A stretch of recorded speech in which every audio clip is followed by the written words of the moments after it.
കക്കയം മുഴക്കുഴി വിളക്കാണ്.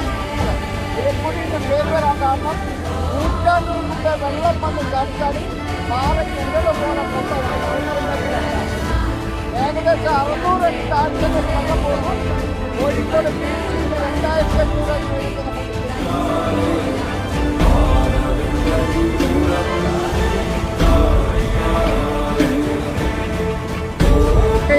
മുഴക്കുഴി വെള്ളച്ചാട്ടത്തിലേക്ക് വീണുപോയാൽ പോയാട് പോയി കൂടെ വന്നയാൾ തിരിച്ചിപ്പോൾ കേരളത്തിലെ ഏക തെരച്ചിലില്ലാത്ത ടൂറിസ്റ്റ്.